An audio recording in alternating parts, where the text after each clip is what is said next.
Welcome back. And today we'll be diving into the Introduction to Data Science part of the course. We're going to start from the very basics, and by the end of this video, you'll understand the foundations of data science. Let's start with what exactly is data science to begin with.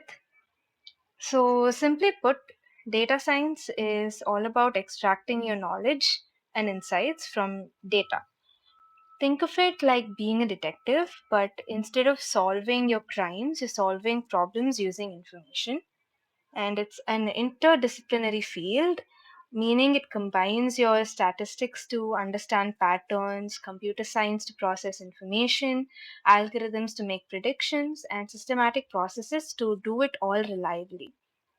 So it works with all kinds of data. For example, you have your structured data like spreadsheets, unstructured data like your social media posts, and even more noisy, messy data. Then you might think, okay, then what's the big difference between data science and your data analysis? Isn't this just like another fancy word for data analysis? Well, not really. Data analysis is more focused. It works with like your smaller data sets to answer like your specific questions through cleaning and visualization. Data science is much broader. It includes analysis, but it goes much further with predictive models and complex problem solving at scale. Now, before we go further, let's understand like what actually is data in general. Now, your data is basically as defined is a collection of discrete or continuous values that convey information about quantities, qualities, facts, or statistics, serving as like your foundation for analysis.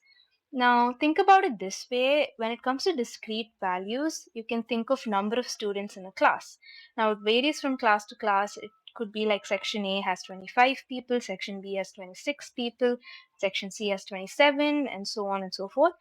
And continuous values, for example, temperature, it could be 25.3 degrees, 25.31 degrees, 25.314 degrees.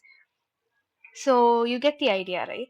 Data is like literally the foundation of everything we do in data science. It's literally in the name. If there is no data, then there is no insights. No insights, then no decisions. Okay, so a little bit of a heads up. That red box with an exclamation point is a concept that you might likely be tested upon, so pay a little bit more extra attention to it. But here's the thing about data, it comes in like your different forms, and understanding these types is like really crucial. There is structured data, which is organized in tables or databases. You can think about your Excel spreadsheets. They're easy to work with because they're well defined elements. And then there's your unstructured data. There is no organized format. Think about it like your Word documents or like your images, videos, social media posts. They're messy and they need more processing to be made into a much more organized manner. And then there's semi-structured data. This is kind of like your middle ground. It has some kind of organization, but it isn't in like a traditional database or anything. You can think of your JSON files or emails like something kind of an organized chaos. Let's talk about the challenges that we face when it comes to data. We understand that okay, this is what data is, and there are different types of data that we work with. Now let's try and think about the real world challenges we face when it comes to having this data at hand. Here's something surprising: there is no satisfactory solution for storing data long term over centuries or for eternity. The main reason is because, first, let's say your storage media, it literally physically degrades. Your hard drives or your CDs, they decay and nothing lasts forever. They are bound to, decay and not last as long as you want it to. Then second is basically your technology becoming obsolete. Do you remember floppy disks? Even if like your physical media survives, we may not have the machines to read it in like 100 years. If you have a floppy disk at home, but if you don't have the proper tool to extract data from it, then you are losing data that is at your hand at that particular moment. Then third, maintaining data requires constant migration to new formats, which isn't practical for massive amounts of data that we create like right now. So, while we can store data for decades, achieving truly permanent storage that still remains unsolved. Then your challenge two is basically your data accessibility, where your data is often like lost or hidden. Now, like there is a particular problem that we faced where a lot of scientific data is never published or stored properly. And as mentioned over here, a recent survey requested data from like around 516 studies published between 2 to 22 years ago, and all they could gather was around fewer than 1 in 5 studies were able to provide the data that they worked on. That is like literally lesser than 20%. Imagine discovering something important but then losing the data. Other scientists, like, they cannot verify or build on that research, so it's a huge problem.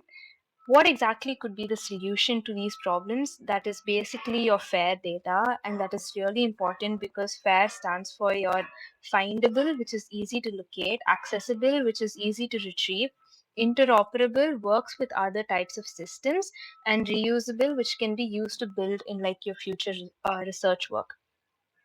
When data meets these FAIR standards, it can be utilized in like your subsequent research and like your advancing science and technology. So imagine that it's kind of like a well organized library where every book is cataloged and available.